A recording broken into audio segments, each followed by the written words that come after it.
किसी ने कहा है कि जिंदगी में हर संकट का दरिया पार होगा, देखना एक दिन चमत्कार होगा। ये कहानी एक ऐसे सेठ की है जो अपने मेहनत के बल पर अपना बहुत बड़ा एक साम्राज्य स्थापित किया था, जिसने अपने लगन और अपने जो कार्य के प्रति वफादारी के कारण वो बहुत ही ज़्यादा एक नगर का अमीर सेठों में से एक बन गया था।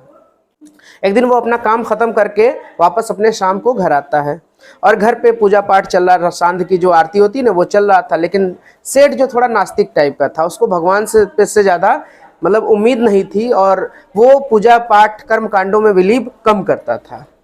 तो वो सीधे जहाँ आरती हो रही थी वहाँ न जाके अपने रूम में चला जाता है और वहाँ जाके अपना जो दिन भर का हिसाब करने लगता है कि कितना हमने आज मुनाफा कमाया या कितना हमारा दिन भर का टर्नओवर रहा, वो अपना हिसाब किताब करने लगता है। जब शाम को जब पूजा अर्चना ख़त्म होता है तो वो अपने रूम में रहता है और वहीं पे उसका खाना आके लग जाता है। खाना भी खाता है लेकिन आधे मन से खाना खाता है। उसको लगता है कि उसके शरीर में कोई बीमारी है या उसे कुछ घबराहट सा महसूस होता है। तो वो अपने परिवारजनों को ये बात बताता है और परिवारजन जो उसके फैमिली डॉक्टर हैं उसको बुलाया जाता है। वो आता है, उनका चेकअप करता है बाकायदा और देखता है और उनसे बताता है कि आपको कोई बीमारी नहीं है, आप बस खामखा घबरा रहे हैं किसी बात को लेकर। हो सकता है कोई आपके अंदर चल रहा हो कुछ बात, और ये नॉर्मल सी बात है, ये जीवन में होता रहता है। आप आराम करें, रूम में सोएं और अब इस दवा ववा की आपको ज़रूरत नहीं है, ये कह के डॉक्टर चला जाता है। फिर जो सेठ था वो अपने रूम में सोने की कोशिश करता है लेकिन नींद नहीं लगती है। जब अंधेरा हो जाता है, रात हो जाती है, तब उसे जब नींद नहीं लगती तो वो टहलने लगता है अपने रूम में ही। फिर धीरे धीरे टहलते टहलते अपने घर के बाहर चला आता है और घर के बाहर आता है तो फिर टहलते टहलते रोड पे चला आता है और रोड पे टहलते टहलते टहलते उसका दिमाग काम नहीं कर रहा था एक तरीके से और उससे बहुत अजीब महसूस हो रहा था। तो वो उसी उलझन में घर से बहुत दूर चला आता है और बहुत दूर चला आता है तो फिर उसे एक चबूतरा दिखाई देता है, वहां जाकर बैठता है। चबूतरे के जस्ट बगल में एक कुटिया रहती है, एक झोपड़ी सा रहता है, वहां वहीं बैठता है। जैसे ही बैठता है उसे कोई रोने की आवाज़ सुनाई देती है। जब वो इधर उधर देखता है तो उसे कोई नहीं दिखाई देता है, लेकिन रोने की आवाज़ अभी भी सुनाई दे रही थी। तो वो सोचता है कि मतलब चल के देख लेते हैं झोपड़ी में क्या हो रहा है।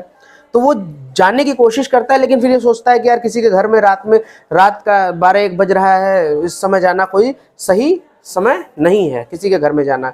लेकिन फिर वो घड़ी देखता है कि 1 बज रहा होता है, तो वो सोचता है चलो अच्छा देख ही लेते हैं कि क्या हो रहा है। अंदर दरवाज़ा खोलता है झोपड़ी का तो देखता है कि बूढ़ी अम्मा अपने छोटे से बच्चे को लेकर रो रही थी। अब उनको रोते हुए देखता है तो वो बूढ़ी अम्मा से पूछता है कि सेठ की क्या हुआ, क्यों आप विलाप कर रही हैं, क्यों रो रही हैं। तो वो जो अम्मा रहती हैं उनसे सेठ से कहती हैं कि मेरा बच्चा जो है ये काफ़ी दिनों से बीमार चल रहा है और मैंने इसको शहर के बड़े डॉक्टरों को दिखाया तो एक डॉक्टर ने मुझे बताया है कि आपको इसके इलाज के लिए एक पर्टिकुलर हॉस्पिटल है, वहाँ आपको इलाज कराना होगा, उसके लिए लाखों रुपये खर्च होंगे और मेरे पास इतना पैसा है नहीं। तो मुझे इस बात का बहुत अफसोस हो रहा है और मैं इसी दुख के कारण रो रही हूँ। तो वो कहता है तो इससे रोने से क्या फ़ायदा होगा आपका? भाई आपके रोने से तो ये बच्चा ठीक हो नहीं जाएगा, विलाप करने से ठीक हो जाएगा बच्चा? ऐसा पॉसिबल नहीं है। तो आपको रोने की ज़रूरत नहीं है, आपको चाहिए था कि आप जिसके यहाँ काम कर रही हैं आप उससे पैसे मांग लेती। तो वो कहती है कि मैं सेठ जिसके यहाँ काम करती हूँ, जहाँ मैं बर्तन मांजती हूँ, जिनके घरों में, मैंने उनसे बात की, उनसे पैसे लेने की कोशिश की, लेकिन किसी ने मदद के लिए हाथ आगे नहीं किया। तो अब उस सेठ के अंदर आता है कि यार ये तो गलत हो रहा है। लेकिन फिर वो पूछता है कि क्यों आप रो क्यों रही हैं, हमको बस इतना नहीं समझ में आ रहा, आप नहीं मिला पैसा कोई बात नहीं, आप रो क्यों रही हैं?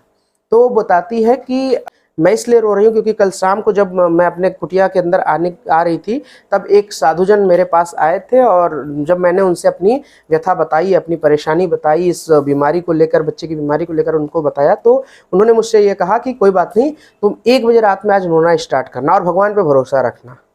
1 बजे रात में रोना स्टार्ट करना, भगवान पर भरोसा रखना, भगवान अपना कोई ना कोई दूत भेज देगा तुम्हारी मदद के लिए। अब ये सुनता है सेठ तो पहले तो उसको अचंभा लगता है, लेकिन फिर जो सोचता है कि क्यों ना यार पहले इसकी मदद की जाए। तो अपने तुरंत फ़ोन कर लगाता है सबको और बुलाता है, जो भी उनके कार्य का काम करने वाले लोग थे उनको बुलाता है और उनसे कहता है कि इस बच्चे का इलाज अच्छे से अच्छे, जितने भी बड़े से बड़े डॉक्टर को हो सके उनसे करवाइए, लेकिन ये सही होना चाहिए। तो उसके बच्चों को सब लोग लेके जाते हैं और फिर जब लेके चले जाते हैं तब उसको एक जो उसकी मन के अंदर उलझन थी ना, वो एक बैग गायब हो जाती है। अब उसको याद ही नहीं रहता कि मैं परेशान था रात शाम को। अब उसका पूरा का पूरा ध्यान कहाँ चलाया था? उस बच्चे पे चलाया था, उसकी बीमारी पे चलाया था। फिर जब वो बच्चा चला जाता है हॉस्पिटल की तरफ, तब ये सोचने लगता है कि यार ऐसा क्या क्यों हुआ, क्यों बाबा जी ने क्या क्यों कह दिया था कि 1 बजे रात में तुम रोने लगना, ये सब। तब उसको ये एहसास होता है कि भाई जीवन में सब कुछ सही है, पैसा कमाना भी सही है, उसको उसका उपभोग भी करना सही है, लेकिन एक जो चीज़ है वो हमको याद रखनी चाहिए, वो है मानवता। हमें एक दूसरे की मदद करते रहना चाहिए, जिससे हमें सुकून मिलेगा। ठीक है, जब आप किसी की मदद करते हो तो आपको एक अंदर से एक सुकून मिलता है, जो आपको एक पॉजिटिव एनर्जी देता है, ताकि आप अगले दिन फिर नए सिरे से कार्य कर सकें। ये बात समझ में आई? अब देखो वो भी भगवान पे भरोसा रख के औरत रहती है और भगवान भी उसकी मदद करते हैं एक सेठ के रूप में कार्य को करने के लिए। ठीक है, तो इसीलिए एक दूसरे की मदद करते रहना चाहिए। ये इस कहानी का सार था। और अंत में एक बार फिर कि आप मस्त रहें, स्वस्थ रहें और शिक्षित बने।